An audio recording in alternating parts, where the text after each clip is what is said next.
は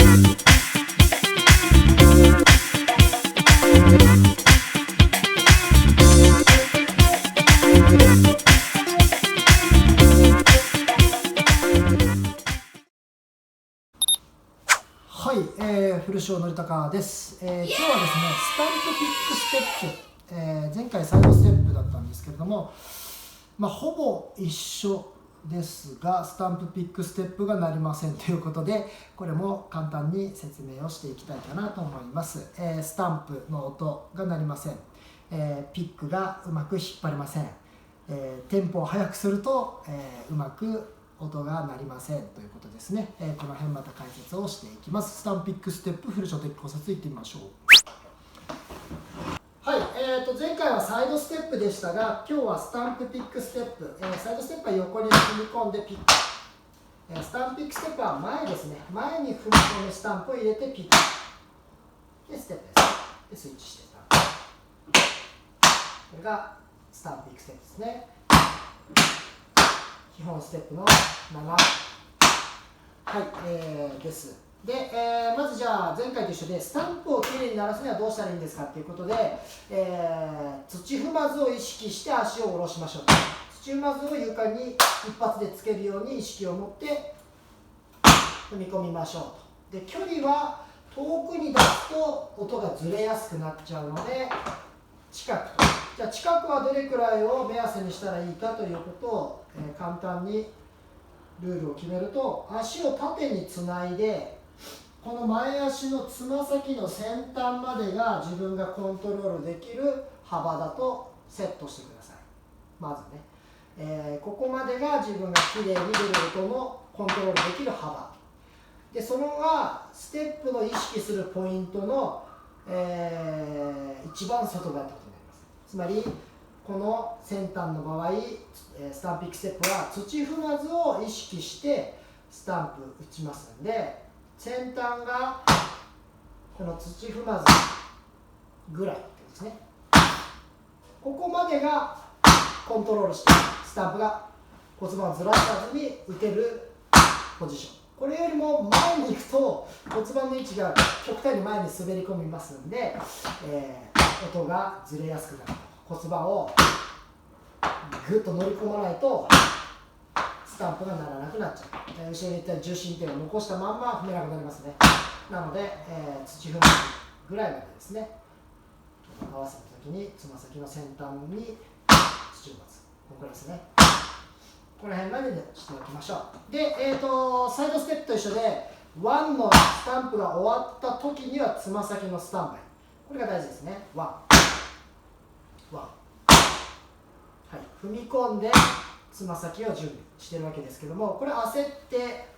スタンバイの方だけを意識してしまうとかかとしかならないっていうことになりかねないので、ちゃんと踏み込んでから準備ですね。はい、でまっすぐ引っ張るピックっていうのは、前も言ったようにピックは膝から下だけで引っ張るピックと腰力で引っ張るピック、この2つがあります。で、腰力7割、膝下3割ぐらいの感触で、腰力ベースで膝下を引っ張ってあげるが私の推奨している体の使い方ですけれども、もちろん膝下7割でこれでもできます。できないっていうことは絶対にありえないですが、膝のね負担が大きかったりするので、より耐久度が強い腰を使った方が長らくタップダンスを楽しめるようなスタイルの踏み方じゃないかなということで、こちらを進めております。で、踏み込んだらつま先をすぐに準備で、この準備の時に腰が準備できているかどうかっていう話ですね。前に腰が乗っかってるまんま引っ張るスタンバイができてないと、これを準備してからキックしなきゃいけないと。例えば1でつま先の準備まではできているけど、腰がまだ前に残ったまんまで腰が引っ張れる形のポジションにないっていうことになると、一旦持ち上げてから引っ張らないと引っ張りづらいっていう現象がテンポアップに、問題をね起こしてたりしますので、スタンプから持ち上げる力ですね。ここも同じですね。デッドリフト、軸足のデッドリフトをしっかりとここに入れていく。スタート、ピック。ここで、要は腰が、骨盤が足の上にしっかりと乗っかっていって、初めてこの足首が脱力した状態でピックができるようになります。で、サイドステップの考察と同じように、ピックは足を閉じる意識ですね。なので、縦バージョンだとしても、ここを閉じる意識を持つと、ピックっていうのは早く引っ張れるようになります。こうですね。足だけでやると、こういうピックか、こういうピックかってことですね。ピックが終わった後に踊れるスペースが、足のスペースが広い方がタップ的にはいろんなところに出せて有利ですので、なるべく持ち上げるっていうこのピックアップねを覚えておきましょう。足は下ろしてるんだけれども腰は上がってるってことですね。ここに持ち上げれるようにすると。で、ステップのスタンバイをして下ろす。スタンプ、ピックアップ、ステップ。ピックアップっていうのは腰のことね。はい。スタンプ、ステップ。はい。で、これを連打でやるっていう時には、このステップが次のスタンプのスタンバイが終わっている状態で、こうですね。このスイッチングができている状態。これは分かりやすいようにすごく大きく動かしてますが、実際はこのくらいですね。動作がもうすでに次に入り込んでいるので、ほとんど動いているように見えないと思いますけれども、実際はこの中でこういうスイングが行われているということですね。はい、ということで、サイドステップとかスタンピックステップ、注意すること自体はほとんど同じなんですけれども、土踏まずで踏むと、外に離れすぎずに土踏まずで踏んで挟み込むようにして腰を引き上げてあげる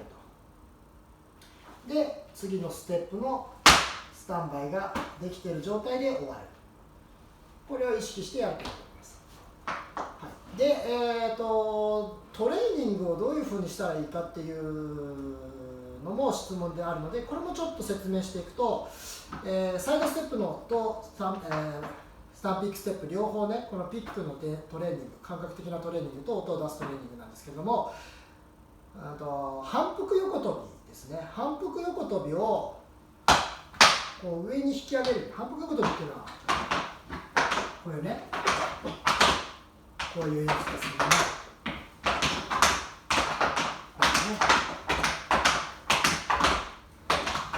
これが反復横跳びなんですけども、これの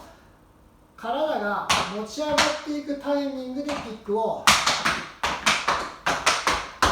入れられるようにする。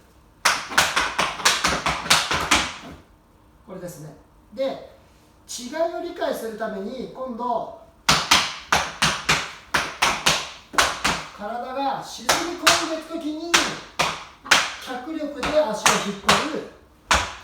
これもね、使い分けて練習してみるっていうのが脳が理解を早めるんじゃないかなと思いますので、もちろん、回数は筋力をつけるという意味ではこっちの持ち上げる方の回数を多くやったり負荷を強めてやった方がいいですね。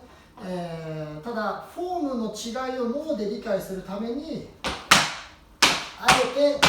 このダウンしてる側でピックをするっていう脚力で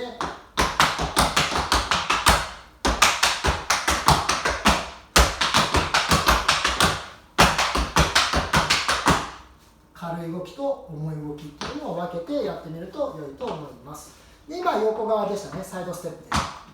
これの体の向きをこういうふうにするとピックの動きが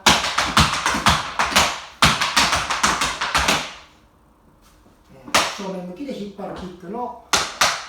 筋力をつけるトレーニングになるんじゃないかなと思いますので、この投げる力ではなくて挟み上がる力で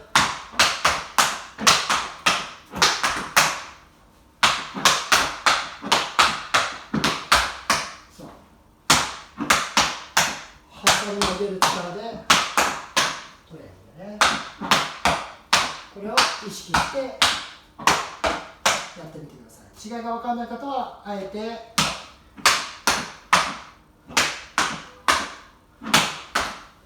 膝を曲げて膝を曲げるということを意識してやってみるということで、違いでフォームをしっかりと脳みそで意識をできるようにしていくというのをね、練習。筋力をトレーニングするのであれば伸ばすっていうトレーニングを回数を増やしたり、負荷を高めてやると。でフォームの違いを脳みそで理解するには両方をゆっくりと、違いを確認しながらやってみるということでトレーニングをしてみてください。これらに注意して、スタンプピックステップ、もしくはサイドステップ、考察を深めてみてください。ということで皆さん頑張って練習してください。ありがとうございました。